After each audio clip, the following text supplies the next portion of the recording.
All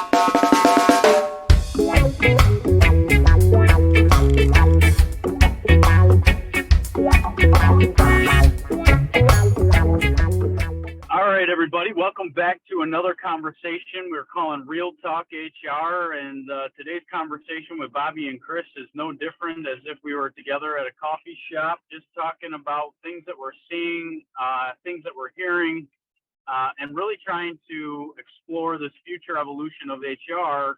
And today's conversation is going to be all about development. We're going to be talking about what it means to be a little bit more selfish in our roles within HR, to block out and protect the time that we need in order to develop our skills to be more valuable within the organization, and clearly identify where we can add value every day to both the employee and the employer. I've said it multiple times, it can feel like a rock in a hard place, as the saying goes, but this is our opportunity to come together to share some collective insights and ideas to really help propel your career as to wherever you are working today or where you want to work in the future. So join us in today's conversation, and I'm going to hand it off to Chris as he kicks off kind of our flavor of the day for this Real Talk HR. Awesome. Thanks, Kevin. Appreciate that. And Bobby, it's great to see you again, to have another conversation and to talk about what we're seeing in the world. I mean, I think for today's session, or conversation, I should say, just start out with a simple question, right? When was the last time you actually thought about your own development? When was the last time you took time out of your busy day, and I know that we all have 1,000,002 things going on, to just invest in yourself? And if you're having a hard time coming up with an answer to that question, well, hopefully this conversation is going to be valuable to you, because that's what we want to talk about, right? So a couple of things to set the stage for us. In HR, we are the stewards of development, right? We are the ones that are out there looking to help the organization continue to learn, grow, and develop, which is fantastic. But oftentimes, much like the cobbler's kids anecdote, we don't take that time for ourselves, right? So the cobbler's kids are going shoeless. And I've seen a lot of HR departments who operate that way, who run that way, and their team members, the HR team members, aren't getting a chance to continue to sharpen their saw, increase their knowledge, and be able to do their jobs, provide more value in their jobs as well, and get more, quite frankly, personal satisfaction out of what they're doing. So the three of us have been talking. There was a report that came out a while ago from KPMG, just talking, and it asked HR practitioners, HR professionals, what are the skills you need to be effective in your role? And then how often are you able to actually learn about, grow about, develop those skills? And there was a very large disconnect. So if we can provide some input, some value for the folks who might be listening to this, then great. That's what we want to do, to really help provide the HR team members who are listening to this an opportunity to say, yeah, it is okay. It's okay. I think we were just saying before we recorded, it's okay to be selfish, right? And think about yourself. So that's kind of where we're at today. Bobby, it's great to see you again. How have you been doing? Yeah, doing well, Chris. I appreciate it. And it's funny because when you were asking that rhetorical question of when's the last time that you've really taken the time to develop yourself, my heart sank. I cringed a little bit, and I'd imagine that many of our listeners are kind of in that same boat. So I think it's going to be a great topic today, and I'm excited to tackle it with you and Kevin. So as Kevin gets himself situated, You guys are saying this morning is, I think there's a lot of information out there, right? So there's a ton of different information, whether it's on LinkedIn, whether it's through HBR, whether it's through a Harvard Business Journal. And I think we're really suffering from paralysis from overanalysis right now. Yeah. And in this knowledge age where we believe that we can find anything that we need online, applying those skills in real time, I think, is really where I'm seeing the biggest disconnect. And Chris, you hit the nail on the head. We saw it almost verbatim out of that KPMG study. They know that they need data analytics. They know that they need stakeholder management. They know they need performance management and development strategies and plans. However, I still see, and this is where I get back to that selfish category, where are we spending our time and how are we spending our time is that first question that needs to be solved. Because from there, if you're not sure where you're headed, any direction really will get you there. And that's, I think we're kind of in this state, this reactionary state. And I believe that development can help us break that and get more into a proactive state. Instead of reaction action, it's action reaction, where we're continuously improving. One of the questions I had, I guess, to pose to you two gentlemen that are working currently within HR space today, what was one skill you had to develop since the pandemic to be more effective in your roles? Well, I'll take that because it's an easy one, and because I'm old.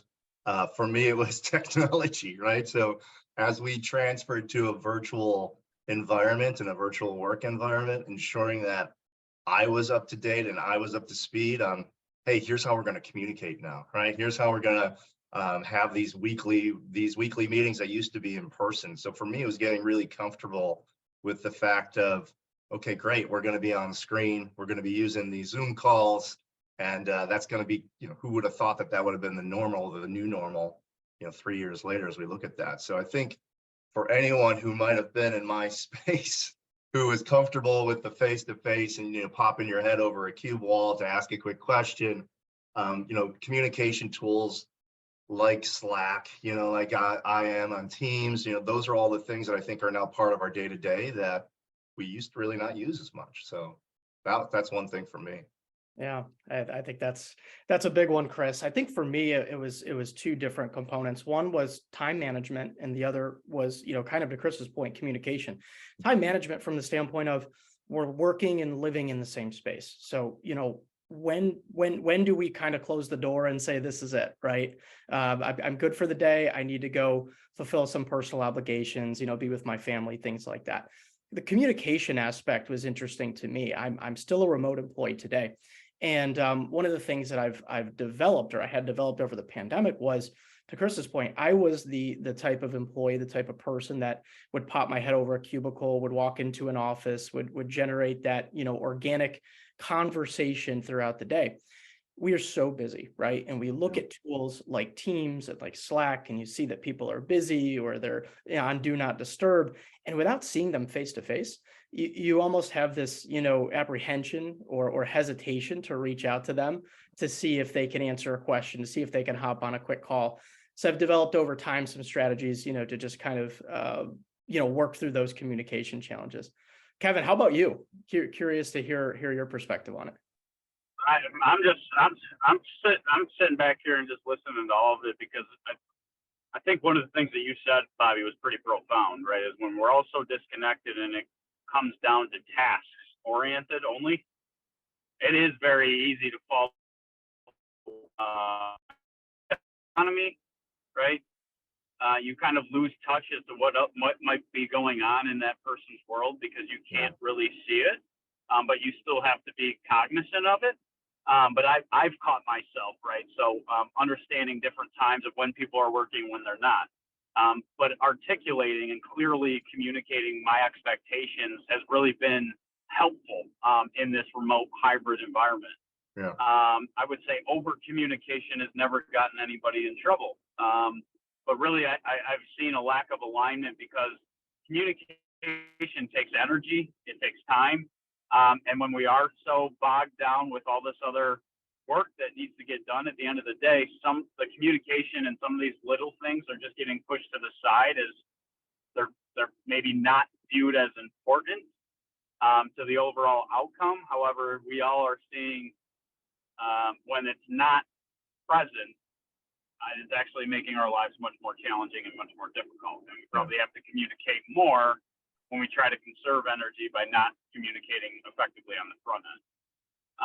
But as we're kind of talking, and I know I'm going to maybe take this conversation, but it's kind of a recent conversation that I've had over the last couple of weeks, and we've seen this big push for people to come back to the office, right? Yeah. I always keep saying presence doesn't mean performance. But what are your guys' thoughts? Bobby, I know you're on the talent acquisition side and you are fully remote within your organization. But for some of those other HR practitioners, those other business partners, the learning and development specialists, the onboarding, the now employee engagement or culture experts that we're calling themselves, do you think HR that is supposed to be employee facing can effectively be done in a fully remote environment? Well, I'll tell you one thing, Kevin. I just read something. I don't know if you both saw it. I think Zoom, the company Zoom, is actually making a push to go remote. So I think that tells you something right there. But from an HR perspective, right? I think if you're an HR practitioner that's client facing, I think it's extremely important, because it's extremely important to be, on site in the office, talking with your groups, understanding the culture on site. Some of those culture components that we're looking at from an HR perspective are, you have to be there to see it. You have to be there to feel it. And so I think there's a lot to be said, coming from a remote employee myself, to just being in the office and being able to collaborate. I think also, if you're, junior in your career, you're entering HR, there's some value to being able to, walk into the Glassdoor offices and talk to your executive leadership team or your colleagues. And, it's tough to, it's a little bit more challenging to have those growth conversations and to really get on the talent map within your organization if you're not, physically present, in my opinion. There are components of HR, like, that I think, can be done remote or in a hybrid setting, of course, too. So I can play both sides of the fence there. But ultimately, I think it depends on your role, and it depends on what you want for your future. Yeah, that's a great point, Bobby. I'll just build on top of that. And for me, when I think about HR, I think about connectedness, right? And every employee wants to feel a connection to their company, to their department, to their team.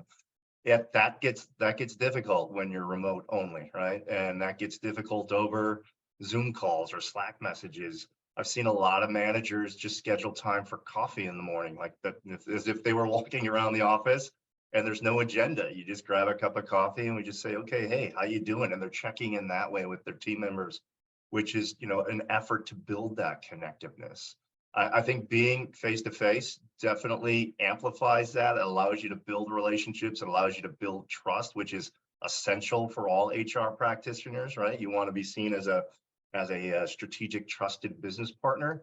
And I think that there are ways to get there, either remotely or in person, right? As you go through that. So good stuff. Yeah. I love how you guys both said it's just like being present, sometimes, especially right now, HR's reputation it's an uphill battle in a lot of organizations, right? Because they're fighting kind of that old personnel style and approach, and then this demand that they need an evolution, a reorg of HR to support the new business needs.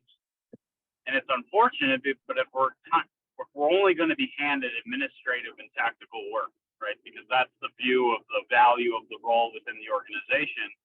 If you're not present, and you could definitely effectively do that work, I think, remotely, I think you miss out on those opportunities to hear about the other business challenges or frustrations, and seeing those stretch opportunities where they don't believe it to be HR or a solution that HR can bring or solve. I think they miss out on those opportunities, and they're only presented the tasks that nobody else wants to do or has always been expected of them. So I think to your point, Chris and Bobby, is like sometimes being present just to strike up in that organic conversation really allows you to build that connection. And we know that connection, that trust, is so important for HR to start getting and working on the projects that they believe that they should be, but also kind of pull out some of the lip service that they're hearing within the C-suite and be able to articulate in a way on how that's an HR-related function in our program that they should be involved with. So yeah. I love that. Kevin, I think that's a good point. I think it almost reverts us back to the conversation that we started at the beginning of, we go through this process of, developing others and how can we become a little bit more selfish as HR practitioners and find the time to develop ourselves. And I've been thinking on this since we started the conversation. And, I think it's important to really take a step back and almost kind of do a personal time study for yourself and really start to map out, what percentage of time am I doing these activities? First it's writing out all of the activities that you're doing, which, by the way, you might have a notebook full of those, but then understanding what percentage of time I'm dedicating to each of these core activities. And then taking that and saying, okay, based on, Kevin, the conversations that you had mentioned that I'm having in the office with C-suite executives, with organizational leaders, and understanding what their expectations are, what they want and where they want the company to grow and how HR fits in, how can I take some of these other tasks that don't flow into that and be able to self-service them out? And I think it's really important. It's not a pushover to your clients to say, hey, I'm delegating this out. I just can't do this anymore.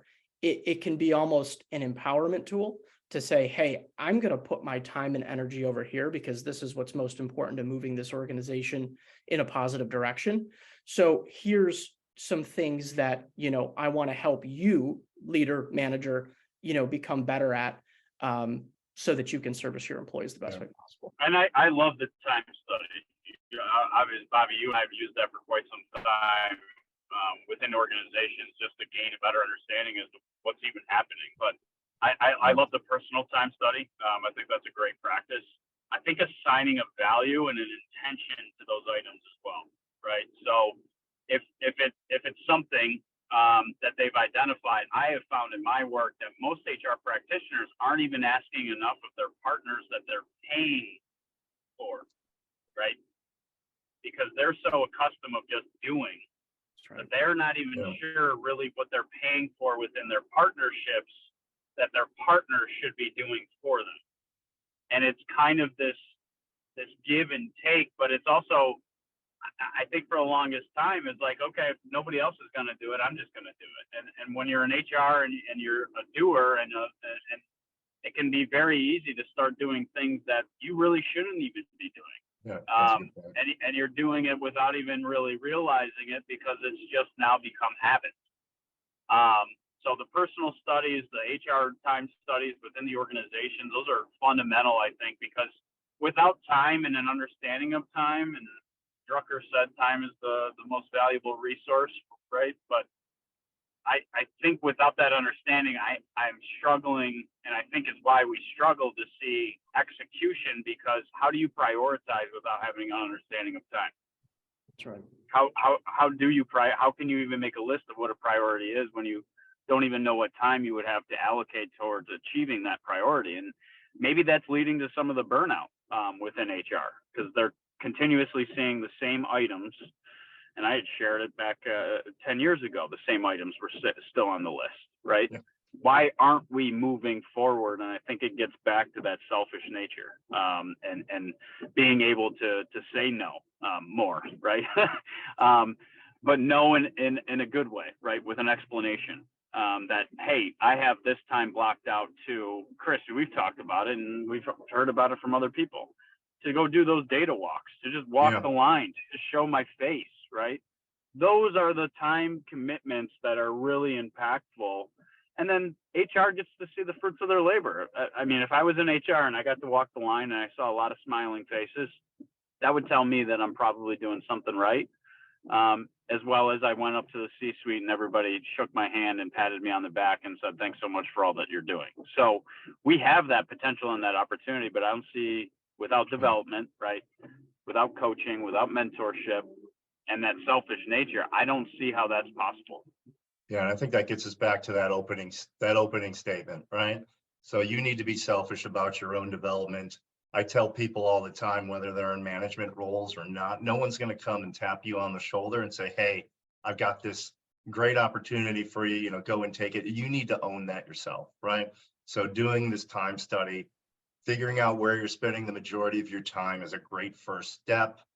Blocking off the time, I know we've talked about that, to dedicate to your own, whether you're going to do learning, as we mentioned, online, books, articles, there's training programs, fantastic, but make sure you've got the time set to do that.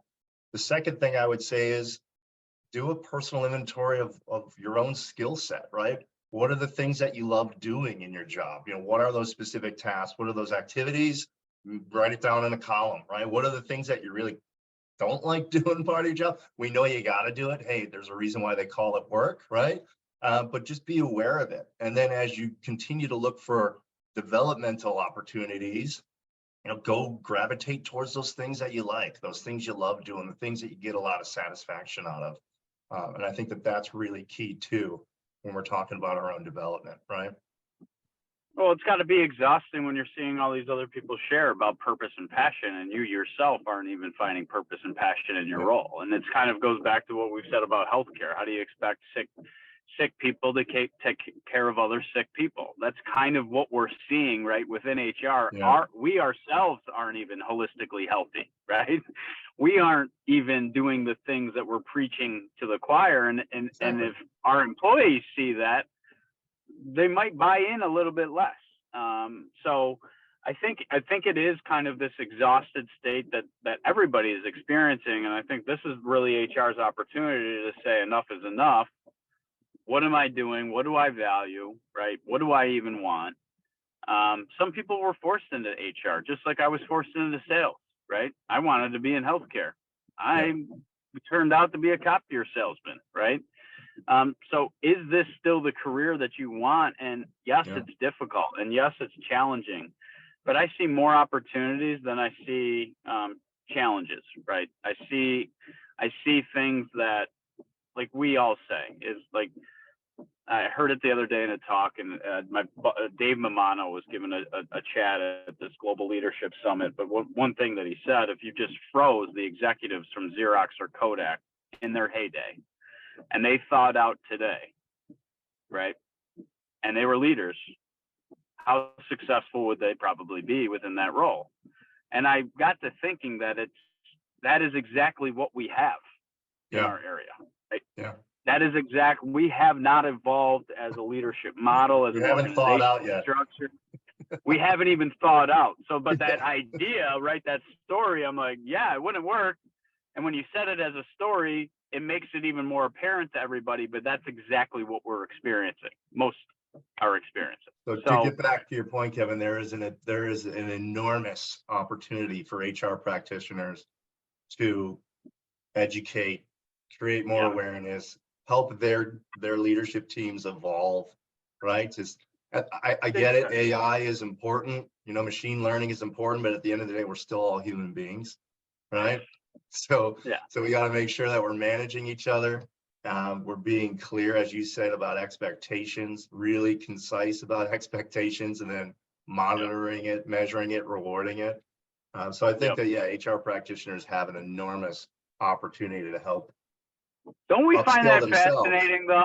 Yeah. Don't we find that fascinating? If I could, and maybe we can get into the AI, because it is an essential development tool right now. I think the HR practitioners that are utilizing it see the immense value in the administrative work that they're doing that consumes a lot of their time that they know is not valuable. Drafting an email, drafting these other things that maybe they're not skilled in, but it is marketing. It is educating at a 5th grade reading level. It is sharing stories and creative stories. And maybe you don't have that ability, but those are the things that need to be done to effectively communicate and motivate and all these other things, right? But let's talk about AI, because I'm finding it more fascinating now, because organizations that didn't even know how to use data to make decisions or to how to leverage it now want to leapfrog into this AI phenomenon, right? Yeah. It's so comical to me, but it's like, what are your thoughts on that? Because it's like this, they want to make this leap in this evolution, but they didn't even make the evolution into digitization and then data, and then now all of a sudden we're AI and we're going to automate everything. Yeah, I think it's an interesting question. You're right. I mean, I think it is sort of comical to hear, some companies, kind of jumping up the ladder, walking before they crawl, so to speak, when it comes to that. But, again, I think going back to the personal time study side of it, I think AI, just like data, right? It all comes down to how you plan on using it, right? At the end of the day. Yeah. AI is going to take out some of those, if you do your time study, and some of those, menial tasks that, you just need to kind of get rid of or push off to be able to do the strategic stuff. Then I think it can be helpful. So to me, it's all about how AI, how your organization, if you own your own company, how you plan on using AI. But yeah, it is going to be interesting, I think, over the next 3 to 5 years to see kind of how it grows within in general, but, specifically within some of these, more support heavy functions like human resources. Yeah. I would love to ask any company's CTO or CIO what their 3-year strategy is for AI and see what they say. Because I'm guessing they don't have anything yet. But to Kevin's point, everybody wants to, we got to start leveraging this, right? So. Yeah, it's really interesting. I mean, again, and if you do that time study, and I do a lot of them, so I wouldn't be surprised if 85+% of their time is in that admin and tactical, right? And that's what's scary. So if we start to say, okay, well, if HR is this invaluable or non-valuable component of my business, we're already seeing where it's being outsourced, right? So now I have a third party running my HR department, whether it's with ADP, Paychex, wherever, right? We see this fascination with PEO as it becomes harder for people to find other people for these administrative and tactical roles. So you can kind of see how businesses are evolving to outsourcing non-integral parts of their business, the admin and tactical side. For the same reason that we were all concerned with the hybrid and remote HR not being present. I don't see how that is possible, right? For that function for the HR to have the equal representation of people within the business or the organization. How do you outsource that, right? And then how does an employee feel safe in that environment without representation? And now I'm dealing with a third party. Like, it sounds insane to me. I understand it because on the present position and the value added, I get the business decision, right? So that's one of my biggest concerns is if we don't be selfish with our time and we aren't developing, you can be easily replaced by a piece of technology and AI or somebody overseas that got an HR certification just like you did. But I think we have to be honest with ourselves. So even before we get into the time study, understand that we have to be honest with ourselves and really try to understand where HR is going, right? And am I on board or am I not on board? Because there's probably plenty of HR practitioners who are living in that administrative space, that 85% space, and doing a really, really good job at it. And as a result, based on what their business expects of them, they're being commended for that work. Now, with AI, if that goes away, that person and what they're doing and where their zone of genius is, to take some terms, right, they're going to have to shift to be that more strategic partner. So I think they have to have the honest conversation first to say, is this really what I want to do, right? Because what I knew of HR was that personnel management, was that clerical administrative work. Now I'm going here, I'm doing things like organizational development, I'm doing things like, change management, I'm doing, restructuring, M&A, all of those things, right? So I think we have to, be honest with ourselves to understand, what we want in our career first. Can I ask a question? Because this is another thing that's come up recently. Strategic, right? Everybody is strategic. So I've seen two trends the last week. Strategic has obviously been the trend since, I don't know, maybe a year ago or so now.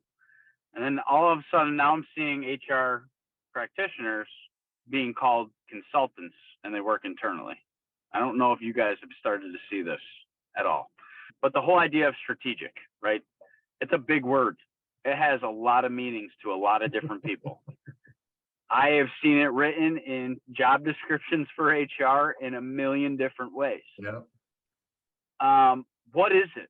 Like, what is your definition of I know, like, what, Chris, you've always hated this word, and now I'm starting to really yeah. Okay. That's one of my Chris's 3 most hated words. Yes. Strategic leadership. Can you go into that? Okay. Can you go into why? Because now I see it, right? I see it full bore. I always did it to differentiate myself because, yes, I'm going to consider what's happening in the future, try to lead you in that direction. To me, that's my definition of strategy. Something that you're not doing presently that we can improve to get better, to get the result that you desire. That So to me is strategy. that's good. So what you've done, Kevin, is you've actually gone the next step and defined what you mean by it. But you say it's the trend. I've seen it for the last 15, 20 years. I go back to talent assessments, and we're calibrating the talent across the organization, and we have our one question for so and so in order for them to get to the next level needs to be more strategic. Yes. Needs to improve leadership skills. Needs to be a better communicator. I have no idea what any of those things mean, right? So to your point, strategic, yeah, great. Does that mean I need to understand our industry better? I need to understand our competitive landscape. I need to understand how we're going to grow organically, or we're going to capture share. I mean, what the hell does that mean? Do I need to create 3-year plans, 5-year plans? Do I need to do a SWOT analysis? Tell me what you mean by more strategic, because I think that leaders and leadership, one of my second, most hated words, have gotten lazy, and they use these very vague, very strange words. Yes, that's what it is, and it's funny, it Chris, drives me crazy. It absolutely drives me crazy in the talent management space. And every time I see it, fascinating, Chris. every time I see it, I'm like, what do you mean? So no, it's so fascinating to even think about that. They're just picking a word. Yeah, because that's what I've gotten. Because it's like, well, what is their definition of strategy? Like, you got to guess as to what they think strategy really is at the end of the day. It's not helpful. But they don't even know. So how do you grade somebody on? Again, and not everybody is strategic, but everybody's creative and curious, or can be, right? Yeah. Everybody can be creative and curious once you ask questions. If you're a listener, I think there's certain strengths that everybody brings to your point of that personal assessment, Chris. Mm-hmm. But I think HR needs to start thinking more on that soft skills for themselves as well. Yeah. What soft skills? A lot of them are emotionally intelligent, right? Yeah. So some of those soft skills that they may be thinking that they need development in aren't the actual skills that they need development in. They need their own personalized development plan to actually probably get more connected and business minded and financially minded, while growing that understanding. So let's bring this full circle. Let's bring it full circle, Kevin, because at the beginning you said, if you don't know where you're going, any direction will get you there, right? Correct. And I don't think that's the approach we want to take. I think we want to all know where we want to get to. So by, taking the time, analyzing how you're spending your time, analyzing your strengths, your skills, your interests, your aspirations, clearly understanding what those are, figure out where you want to go, right? And then that plan, you can put an IDP together to start helping you get there. And I think that's what it's all about. And also 2 things on that too, Chris, because I completely agree. I think one, it's to your point, you have to create that functional endpoint. Where do I want to go? Yeah. The second thing is that it's going to be so easy to revert back to where you were before, to kind of take a step back, to backslide because it's comfortable. It's what the partners need of me. This is what I have to do. I have to take this personal time that I had dedicated to myself and rip it off my calendar because, Kevin meet with me for an hour and a half and talk about strategy, right? So 2 hours, 3 hours. 2 hours. Sorry. It's a webinar. So I think it's important there. You have to define that end goal, that functional end goal, that perfect point. And then you have to try your best to avoid that backslide. Perfect. Because you're right. Give yourself the opportunity and the chance to fail, right? So you can learn from it. I like to tell people every time you try something new, think about picking up a golf club and trying to learn how to play golf. You're gonna do pretty bad for a while until you build up that skill set. Allow yourself that time where the performance isn't going to be optimal because you got to stick with it, right? And that's usually where that backslide happens. Bobby, it's a great point. All right, I got one last gut check question because you guys got me really thinking this morning, Bobby, with what you just said, Chris, what you've been saying. But if we in HR, right, and we say this in leadership, we hurt people, right? And we're seeing middle management not really knowing what they want, right? That final destination or that vision for themselves. Is that why we see almost like a lack of leadership from HR, right? Being bold. To your point, Bobby, like you can easily to fall back into what you've always done, being told what to do. But if you see something that doesn't align to your values and that future vision of yourself, I would think that they would be more confident to speak up within those scenarios and those situations. But again, without directions or without values, without defining it for ourselves, we're really just along for the ride. And I think that's what the interpretation from employees is of HR, that they're just along for the ride at the C-suite, and whatever shit falls down is it falls down from the top, and it's disconnected. They don't listen to us. They don't value our feedback. We don't feel heard, like all of that stuff. But maybe that's really where we all can kind of take a step back and really start to just personally define, what is my personal mission statement? What is my daily intention? Start that granular, because I think that's where we're starting to get off the tracks earlier.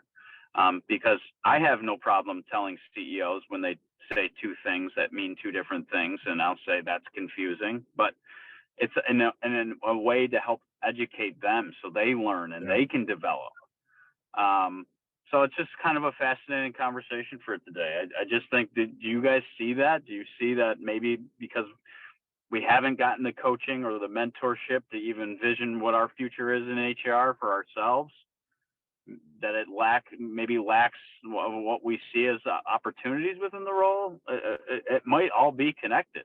Yeah, we talk about it. Yeah, I think you're onto something, Kevin.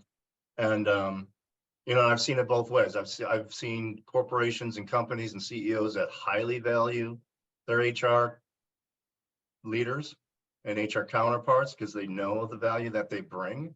And what we've talked about a lot, and we talk about all the time, is you've got companies and corporations and CEOs who don't put a value on what, and they just see them as, the administrative side. So from the individual standpoint, to you, and understanding what your own North Star is, and understanding your own values and what you hold dear, is completely important. I think the more that you're aligned with that, the more you're able to speak up, the more you're able to talk out. And I'm saying all this to go to the fact that if you don't think about your own circle today, if you don't have someone in your circle that you see as a mentor to you, you need to find one, right? There's got to be, I always ask people, who's your mentor, right? Who's helping you? Who's guiding you? Who can you go to when you may ask, hey, should I speak out about this? Should I not speak out about this? Find that one person in your circle that you can go to, and if you don't have someone, go and find someone who can build that. Yeah. I definitely can see that, where you feel almost like you're on an own island and having to internalize every single decision that you have to make. It's got to be exhausting, right? Especially because you see the ramifications and the impact that it has on the whole. So well, fellas, I know we got to get rolling with our day jobs, but this was a fabulous conversation. I had a blast. I had no idea where Chris's idea was going to go, but obviously we fellas can talk if we get something that we're passionate about. You got to let Chris cook. That's it. Yeah. I don't know if it's going to taste any good, but we can easily float from topic to topic when we get going. So that's good. It was great to talk with you guys today. You too, Appreciate Chris. it. Awesome. Kevin, I'll see you next week live and in. Yeah, man. Wedding. Shredding for the wedding, Bobby. Yep. We'll see you there.